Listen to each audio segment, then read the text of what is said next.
Crosshair's convoluted journey throughout Bad Batch has been absolutely phenomenal. There is many different elements that combined together makes this character so interesting, but the best way I can describe my affection for Crosshair's tragic story arc has to do with how realistic his change of opinion has been illustrated.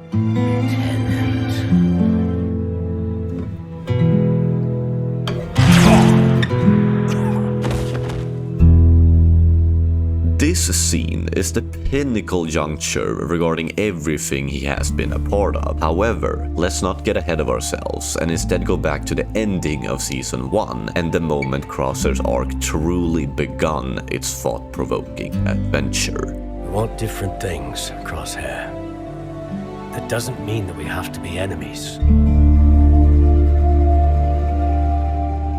The choice of sticking with the Empire after they left him for dead and demolished his home might seem quite weird, but it's not that simple. I truly think Crosshair views the Empire as his best bet of survival, where he would find the most amount of joy as a soldier in an otherwise unpredictable galaxy. A mixture between that argument and the feeling of abandonment from the perspective of his quote-unquote former family makes him embrace the cold and grey Empire. To make it simple, it was so much easier to stay on that platform than to once again join a group of people that had mixed feelings towards him, as well as a very complicated history.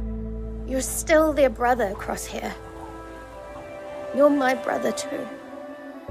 Those few words uttered by Omega would haunt Crosshair throughout the entirety of the second season. It was so fascinating to just observe him whenever something unethical happened, to slowly but surely witness a little bit of doubt in his face. The struggle between following orders and doing what's right was never present in the first season until the finale as a result of him being brainwashed. But since the destruction of Camino, the dilemma of being morally correct were going to be a part of Crosshair whether he liked it or not, because he was a clone, like Omega, like Hunter, like Commander Cody.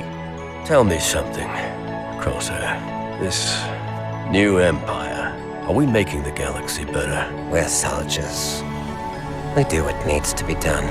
You know what makes us different from battle droids? We make our own decisions, our own choices, and we have to live with them too.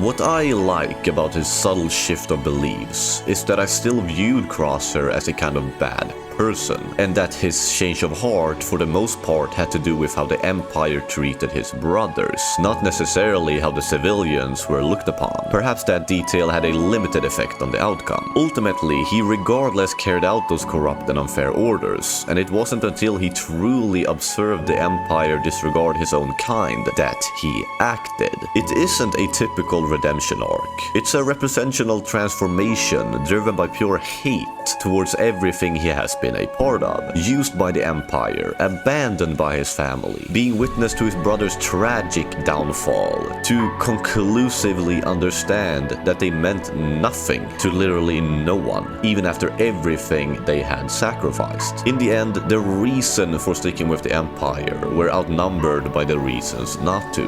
That's why he fires that gun, and it was absolutely outstanding. Hello, CT-9904.